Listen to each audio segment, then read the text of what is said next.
ಮುದ್ಕಿ, ಮಠ ಮಧ್ಯಾಹ್ನ ಈ ರೀತಿ ಬಿತ್ಕೊಂಡಿದ್ಯಲ್ಲ, ನಿನಗೇನ್ ಮಾಡಕ್ ಕೆಲ್ಸ ಇಲ್ವಾ?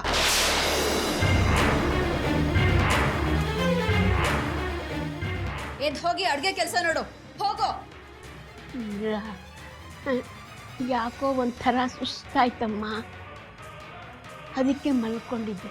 ಆ ಲಕ್ಷ್ಮಿ ಇದ್ದಾಗ ನಿನ್ನನ್ನು ಕೂರ್ಸಿ ಚೆನ್ನಾಗಿ ತಿನ್ಸಿದಾಳೆ, ಅದಕ್ಕೆ ಕೊಬ್ಬು ಜಾಸ್ತಿ ಆಗಿದೆ.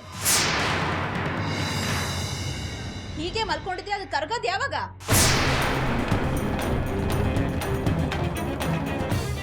ಬೆಳಿಗ್ಗೆ ಸಂಜೆ ಪಾರ್ಕಲ್ಲಿ ವಾಕ್ ಮಾಡಿ ಕೊಬ್ಬು ಕರಗಿಸೋದಲ್ಲ, ಮನೆಯಲ್ಲಿ ಕೆಲಸ ಮಾಡು, ಅವಾಗ ಅದೇ ಕರಗುತ್ತೆ. ನನ್ಗೆ ಯಾಕೋ ಮುದ್ದೆ ತಿನ್ಬೇಕು ಅನಿಸ್ತಾ ಇದೆ, ಎದ್ದು ಹೋಗಿ ಮುದ್ದೆ ಮಾಡು. ಮೀರಾ, ನನ್ನ ಕೈಲಿ ಮುದ್ದೆ ತಿರುವಕ್ಕಾಗಲ್ಲಮ್ಮ. ಓಹೋ, ಚೆನ್ನಾಗಿ ತಿನ್ನಕ್ಕಾಗುತ್ತಾ?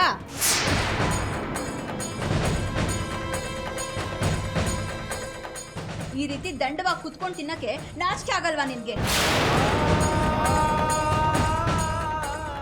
ಕೊನೆ ಪಕ್ಷ ತಿನ್ನೋ ಅನ್ನಕ್ಕಾದ್ರೂ ಕೆಲಸ ಮಾಡು. ಕೂತ್ಕೊಂಡು ಸೋಂಬೇರಿತನ ನಿನ್ ಮೈ ಏರ್ಬಿಟ್ಟಿದೆ. ಹೋಗಿ ಕೆಲಸ ಮಾಡು, ಹೋಗ್ತಾ ನಿನ್ಗೆ ಅಭ್ಯಾಸ ಆಗುತ್ತೆ. ಆಯ್ತಮ್ಮ, ಮಾಡ್ಕೊಡ್ತೀನಿ. ಬರೀ ನಾಟಕ ಮಾಡೋದೇ ಆಯ್ತು. ಅನ್ನದ ದಂಡ ಭೂಮಿಗೆ ಭಾರ.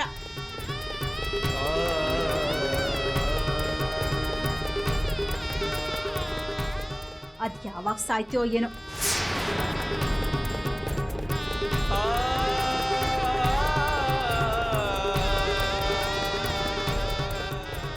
ಬೇಗ ಎದ್ದು ಹೋಗಿ ಅಡ್ಗೆ ರೆಡಿ ಮಾಡು.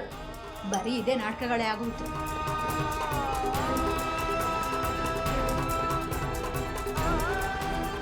ಅಜ್ಜಿ, ಯಾಕೆ ಅಳ್ತಾ ಇದೀಯಾ? ಯಾಕೋ ಇಲ್ಲಮ್ಮ. ನೀರಮ್ಮ ಬೈದಿದ್ ನಾನು ಕೇಳಿಸ್ಕೊಂಡೆ. ಅಜ್ಜಿ, ಬಾರಜ್ಜಿ, ಮುದ್ದೆ ಮಾಡಕ್ ನಾನು ನಿಂಗೆ ಹೆಲ್ಪ್ ಮಾಡ್ತೀನಿ. ಆಟ ಆಡೋದನ್ನ ಬಿಟ್ಟು ನೀನು ನನಗೆ ಸಹಾಯ ಮಾಡ್ತೀಯ? ಬೇಡಮ್ಮ, ನಾನೇ ಎದ್ದು ಹೋಗಿ ಮುದ್ದೆ ಮಾಡ್ತೀನಿ. ಅಜ್ಜಿ, ನಿಂಗೆ ಮುದ್ದೆ ಮಾಡಕ್ ಬರುತ್ತಾ? ಬರುತ್ತಮ್ಮ. ಮತ್ತಮ್ಮ ಜೊತೆಗೆ ಯಾವತ್ತೂ ಮಾಡೇ ಇಲ್ಲ. ನಾನು ಮಾಡೋದೆಲ್ಲಿ? ನನ್ನನ್ನು ಮಾಡೋದಕ್ಕೆ ನಿಮ್ಮಮ್ಮ ಬಿಡ್ತಿರ್ಲಿಲ್ಲಮ್ಮ. ಅವಳು ನನಗೆ ಸೊಸೆಯಾಗಿರ್ಲಿಲ್ಲ, ತಾಯಿಯಾಗಿದ್ಲು. ಎಲ್ಲ ತಾಯಂದಿರು ತಮ್ಮ ಮಕ್ಕಳು ಸುಖವಾಗಿರ್ಲಿ ಅಂತ ಆಸೆ ಪಡ್ತಾರೆ. ಹಾಗೆ ಲಕ್ಷ್ಮಿ ಒಬ್ಬ ತಾಯಿಯಾಗೆ ನನ್ನನ್ನು ಮಗಳ ಥರ ನೋಡ್ಕೋತಿದ್ಲಮ್ಮ. ಎಲ್ರಿಗೂ ಒಳ್ಳೆ ಸೊಸೆ ಸಿಗಬಹುದು, ಆದರೆ ಅತ್ತೆನ ಮಗಳ ಥರ ನೋಡ್ಕೊಳ್ಳೋ ತಾಯಿ ಸಿಗಲ್ಲಮ್ಮ. ಅವಳು ನನಗೆ ಅಂತ ಅಲ್ಲ, ಯಾವತ್ತೂ ಯಾರಿಗೂ ತೊಂದರೆ ಕೊಟ್ಟವಳಲ್ಲ. ಅದಕ್ಕೆ ಅವಳನ್ನು ಕಂಡ್ರೆ ಎಲ್ಲರಿಗೂ ಪ್ರೀತಿ. ಪ್ರತಿಯೊಬ್ಬ ವ್ಯಕ್ತಿನೂ ಅವಳನ್ನ ಪ್ರೀತಿಸುವಂಥ ವ್ಯಕ್ತಿತ್ವ ಅವಳದು. ಅದಕ್ಕೆ ಅವಳನ್ನ ಕಂಡ್ರೆ ಆ ದೇವ್ರಿಗೂ ಇಷ್ಟ.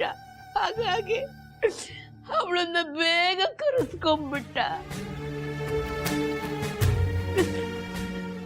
ದೇವ್ರೆ, ನನಗೆ ಜನ್ಮ ಕೊಟ್ಟವಳು ತೀರ್ಕೊಂಡಾಗ್ಲೂ ನನಗೆ ಅನಾಥೆ ಅನ್ನಿಸ್ಲಿಲ್ಲ. ಆದ್ರೆ ಲಕ್ಷ್ಮಿ ತೀರ್ಕೊಂಡ ಮೇಲೆ ನಾನು ನಿಜವಾಗೂ ಅನಾಥೆ ಆಗಿಬಿಟ್ಟೆ ಅಪ್ಪ. ಅಜ್ಜಿ, ಅಮ್ಮ ಯಾವಾಗ ಬರ್ತಾರೆ? ಅಮ್ಮನಾಗ ಬರೋಲ್ಲ ಅಮ್ಮ. ಮುಂದೆ ಯಾರ ಜೀವನದಲ್ಲಾದರೂ ಮಗಳಾಗಿ ಹುಟ್ಟಿ ಬರ್ತಾಳೆ.